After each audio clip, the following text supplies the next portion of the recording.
अस्सलाम वालेकुम रहमतुल्लाहि व बरकातहू। प्यारे बच्चों, हम पढ़ रहे हैं 9वीं जमात का उर्दू और हमारा मौजू है गज़ल।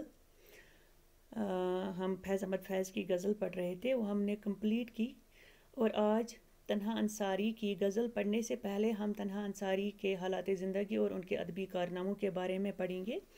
तो तन्हा अंसारी का असल नाम हुसैन अली अंसारी है। उनके वालिद का नाम हसन अली अंसारी था, जो एक मशहूर मुदर्रिस होने के अलावा अरबी, फ़ारसी और उर्दू के जेद आलिम थे। यानी तन्हा अंसारी का जो असल नाम है वो हुसैन अली अंसारी है और उनके वालिद का नाम हसन अली अंसारी था। वो एक मशहूर मुदर्रिस होने के अलावा अरबी, फ़ारसी और उर्दू के बहुत बड़े आलिम थे। तन्हा अंसारी के दादा ऊद उत्तर प्रदेश भारत से हिजरत करके कश्मीर में सुकूनत पजीर हो गए थे। यानी तन्हा अंसारी के जो वालिद थे वो उत्तर प्रदेश हिंदुस्तान के रहने वाले थे और उन्होंने वहाँ से हिजरत करके वो कश्मीर में सुकूनत पजीर हो गए थे, यानी कश्मीर में रहने आए थे। वो एक बड़े ताजर थे, यानी वो एक तुजारत पेशा इंसान थे और इल्म व फजल में शोहरत रखते थे। तन्हा अंसारी 4 फरवरी 1914 ईस्वी को दिलना बारामूला में पैदा हुए। यानी तन्हा अंसारी 4 फरवरी 1914 ईस्वी को बारामूला के एक इलाके जिसका नाम दिलना है वहीं पे पैदा हुए। इब्तिदाई तालीम दिलना में हासिल की, यानी उन्होंने अपनी जो इब्तिदाई तालीम होती है वो दिलना में ही हासिल की। घर में सख्त दुश्वारियों के पेश नज़र उन्हें मिडल स्कूल पास करने के बाद ही मुलाजमत करना पड़ी। यानी घर में माली मुश्किलात के पेश नज़र उन्होंने मिडिल क्लास पास करने के बाद ही मुलाजमत शुरू की।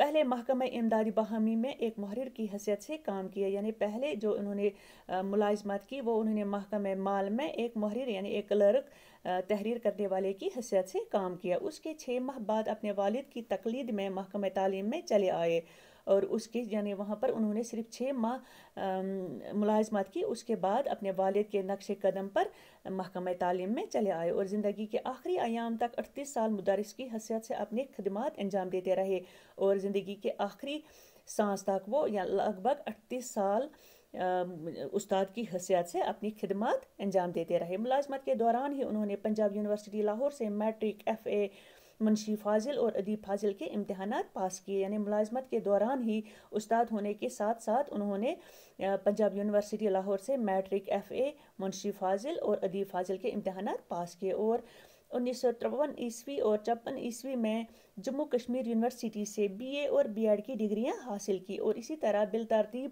1953 और 54 ईस्वी में उन्होंने जम्मू कश्मीर यूनिवर्सिटी से BA और B.Ed की डिग्रियां हासिल की। उनकी काबिलियत और आला कारकर्दगी के पेश नज़र 1942 ईस्वी में उनका तकर्रुर श्रीनगर के टीचर्स ट्रेनिंग स्कूल उर्दू ज़ुबान के उस्ताद की हैसियत से हुआ। यानी उनकी अच्छी कारकर्दगी और काबिलियत की वजह से उन्हें 1942 ईस्वी में श्रीनगर के ट्रेनिंग स्कूल में उर्दू ज़ुबान के उस्ताद की हैसियत से वहाँ पर उनको तैनात किया गया, टीचर्स ट्रेनिंग स्कूल श्रीनगर में।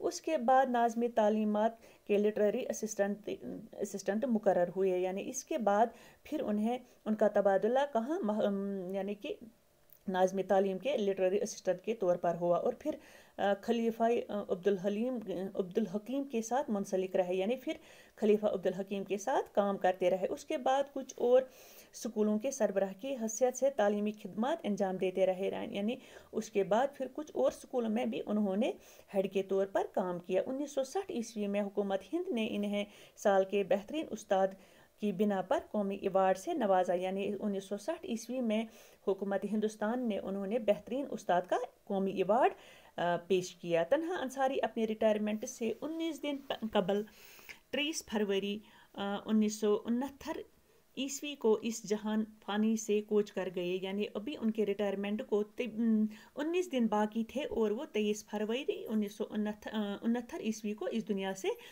रुखसत हुए। तन्हा अंसारी का शुमार कश्मीर के सफ़ा अव्वल के शायरों में होता है। यानी कश्मीर के जो सफ़ा अव्वल शायर हैं, बेहतरीन शायर हैं, उनमें तन्हा अंसारी का भी शुमार होता है। उर्दू के अलावा उन्होंने कश्मीरी में भी शायर कहे। यानी उर्दू में शायर कहने के अलावा उन्होंने कश्मीरी में भी शायर कहे हैं। वो एक अच्छे नसर निगार की हैसियत से भी जाने जाते हैं। यानी शायरी के अलावा वो एक अच्छे नसर निगार भी रहे हैं।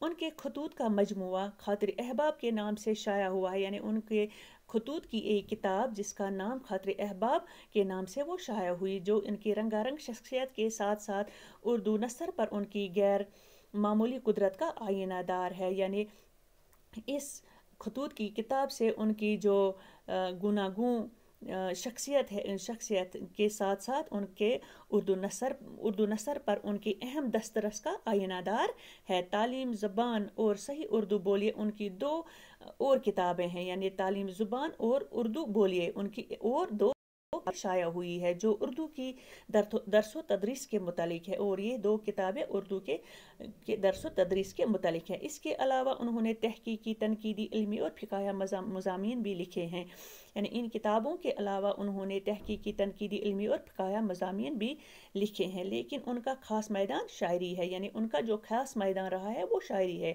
ان کے شاعری مجموعے اردو میں شبنمستان اور کشمیری میں فرات کے نام سے ان کے انتقال کے بعد شائع ہوئے، یعنی ان کے دو شاعری مجموعے، ایک کشمیری میں اور ایک اردو میں شبنمستان اور کشمیری میں فرات کے نام سے شائع ہوئے، لیکن وہ ان کے انتقال کے بعد، یعنی یہ جو دو ان کے شاعری کے مجموعے شائع ہوئے لیکن یہ ان کے انتقال کے بعد شائع ہوئے۔ تنہا انصاری کی ابتدائی شاعری رومانوی اور عشقیہ ہے، یعنی ان کی جو ابتدائی شاعری ہے وہ جذباتی اور عشقیہ ہے، جس میں روایتی طرز اظہار ملتا ہے، یعنی اس وقت کے جو روایات تھی ان کے تئیں ہی، یعنی اسی طرح سے ان کی شاعری میں وہ روایتی طرز اظہار ملتا ہے، لیکن وقت کے گزرنے کے ساتھ ساتھ انہوں نے نئی سماجی اور تہذیبی تبدیلیوں کے پیش نظر اپنی شاعری رویوں میں تبدیلی لائی، اور وقت کے ساتھ ساتھ انہوں نے نئے سماج اور تہذیبی تبدیلیوں کے پیش نظر اپنی شاعری رویوں میں بھی تبدیلی لائی، اور حقیقت پسندانہ نقطۂ نظر کے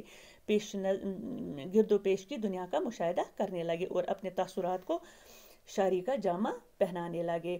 حسن و عشق کے موضوعات کے علاوہ ان کی شاعری میں آزادی، محبت، سچائی اور انسانی قدروں کی پامالی کا موضوع بہت ہی نمایاں ہے، یعنی ان کی شاعری میں صرف حسن و عشق کے موضوعات ہی نہیں ہے بلکہ ان کی شاعری میں آزادی، محبت، سچائی اور انسانی قدروں کی پامالی کے موضوعات بھی شامل ہے۔ وہ اپنے دور کے حالات و واقعات کی عکاسی طنزیہ انداز میں بھی کرتے ہیں، یعنی انہوں نے اپنے دور کے حالات و واقعات کی عکاسی طنزیہ انداز میں بھی کی ہے۔ تنہا انصاری نے اپنی شاعری میں کشمیر کی خوبصورتی اور اس کے فطری حسن و جمال کے بھی بڑے دلکش مراقع کھینچے ہیں، یعنی انہوں نے کشمیر کی خوبصورتی اور اس کی فطری حسن و جمال کی تعریف بھی اپنی شاعری میں کی ہے۔ اس کے ساتھ ہی تنہا انصاری کے حالات زندگی اور ان کے ادبی کارنامے جو ہیں یہ اختتام کو پہنچتے ہیں۔ انشاءاللہ اگلے ویڈیو میں ہم ان کی غزل پڑھیں گے، تب تک کے لیے اللہ حافظ۔